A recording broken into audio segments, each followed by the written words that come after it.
Hello, English 1B students.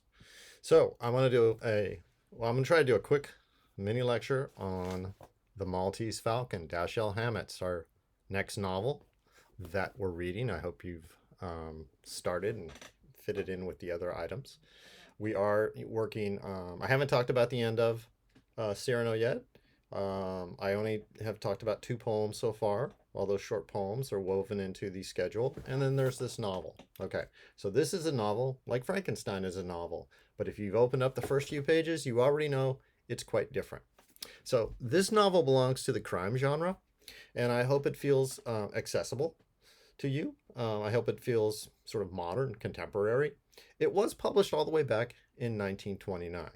It is set in San Francisco, so some of you might actually even live near some of the spots that come up in the book, and you might find it interesting just to go take a walk. Now, there's a very good film version that I really hope you'll wait until after you finish reading to watch. And I know some of you probably have seen it before.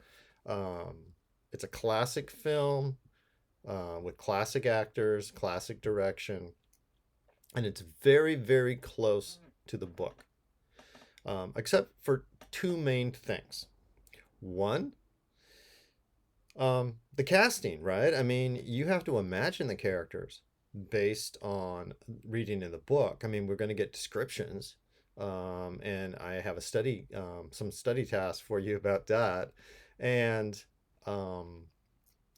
that's one. Two, they change a couple key scenes. So I recommend the film after you finish the novel so you get the best of both worlds. Okay. Or if you've seen the film already, or whether you watched it recently or you watched it a long time ago, please read the novel focusing on how the novel actually works. Okay. The novel, published in 1929, Dashiell Hammett. It's got chapters. We know who characters are. They have names. It's not like Frankenstein where we had to work our way into all of that. So I'm hoping that that will be a welcome change. We have chapter titles. Chapter 1, Spade and Archer. Chapter 2, Death in the Fog. Okay, so they're meant to help, I really like when paintings have titles. I really like when I'm a word guy. I like when songs have titles. I like when essays have titles. Okay, because it helps put me into the story. Okay, now we're reading for story, we're reading for action, but also we're reading for the style and presentation. Now this is a crime novel. Okay, it's a classic crime novel from a golden age of crime writing. And Dashiell Hammett is a famous writer, well worth reading his other books. It's also worth reading the writer who gets put sort of next to him, Raymond Chandler, with his private eye, Philip Marlowe. Here we have Sam Spade. Okay. A few things. The narration, the way the narration works. We're going to follow, this is classic for the crime genre. Okay, people have been following this for a long time. We're basically sitting off Sam Spade's shoulder and we go with him. It's not first person. It's not like Victor or the creature telling their story. We have an omniscient third person narrator. In that sense, it's very much like the Hemingway story, Hills Like White Elephants. And it's one reason that I gave you Hills Like White Elephants.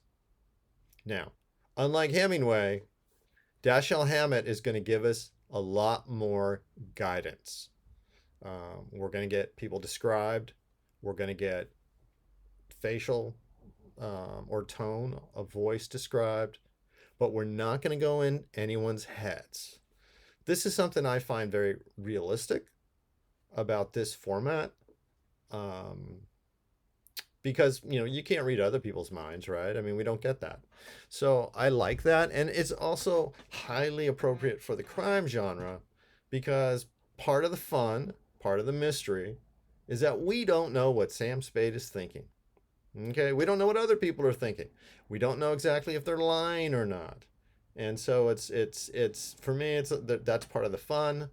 It is a crime novel with a cast of characters.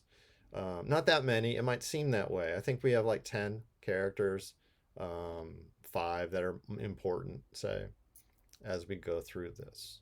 Okay, so I'm hoping this novel turns out to be a lot of fun. I have, and again, I was going to sneak up on that on the narration, and and that's why I have a set of study questions for you that I've typed up and I've already added to the module for this book. And so let me just guide you through some of those study questions. Dashiell Hammett's The Maltese Falcon. And I misspelled Hammett. I need 2 T's also. I'll fix that. Here are a series of tasks and questions that ought to help you to reflect upon the reading. I read the story for the characters and the actions. I read for the story. See, this is one reason I try to work without a script, because otherwise I just make mistakes. Okay. Here are a series of tasks and questions that ought to help you to reflect upon the reading of this crime novel. I read for the story, for the characters and the actions, but I also read for the tone and the mood to help me to understand the characters and the action. These reflective exercises are what I use to go deeper. And I really mean that. I mean, I go through this sort of thought process whenever I read things. Because remember, we're reading like readers, but we're also reading like writers to help us be better readers. Okay. Like, for example, here, tasks for the very first pages. A, draw a picture of Sam Spade using the first paragraph of the book as a guide. Now, this might seem strange. I want you to, again, it's not art class, but, say take out a pencil and see what you get. But listen to this. Spade and Archer, Chapter 1. Samuel Spade's jaw was long and bony, his chin a jutting V under the more flexible V of his mouth. His nostrils curved back to make another, smaller V. His yellowish-gray eyes were horizontal. The V motif was picked up again by thickish brows rising outward from twin creases above a hooked nose. And his pale brown hair grew down from high, flat temples in a point on his forehead. He looked rather pleasantly like a blonde Satan. Okay, we got all those V's, we got the horizontal eyes, we have the color of his eyes, we've got this. He looked rather pleasantly like a blonde Satan. Okay, pleasantly? Satan? Satan's the devil, but he looks like a blonde devil. And again, I'm not trying to slow you down too much, but I am trying to pay attention to the way in which we get into this. Now, if you watch the film, you've got Humphrey Bogart's face right there at you. Sorry about that. And anyway, okay. But the other questions, it's like, what's the feeling of this opening paragraph to you? I mean, I have a feeling. I have a very specific feeling I get when I read that paragraph. It's partly controlled by the fact I'm rereading. I'm not reading for the first time, but I always try to pretend I'm reading for the first time. I notice more things if I do that. I'm also, frankly, I have reread, so I notice clues. It's like, aha, now I know that was a clue. I didn't get it the first time through. So there is a pleasure to rereading. I've read that I assigned the novel because I wanted to reread it, frankly, and it's a good novel, and it's a historical novel, and it's a San Francisco novel.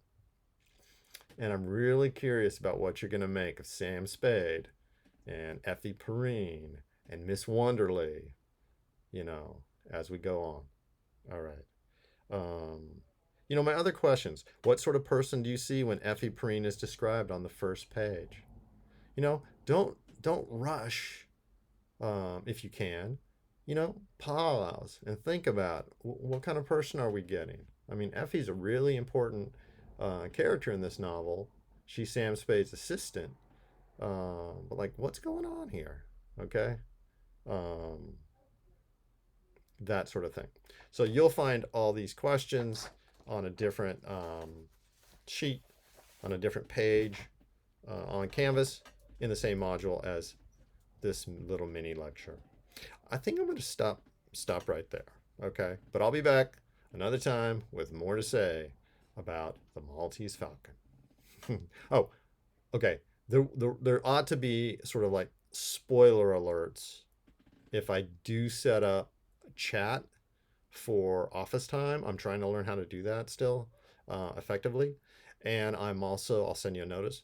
And I'm also, if there's discussion boards, but I might have to, discussion's really hard for me to manage. And so that's kind of tricky. All right. Um, Send me emails.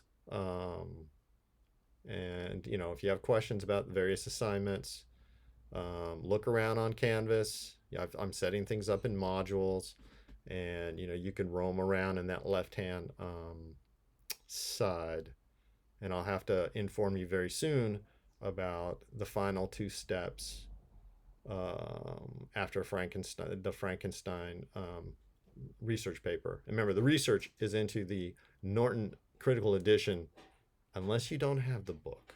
Okay. Email me if there are issues. All right.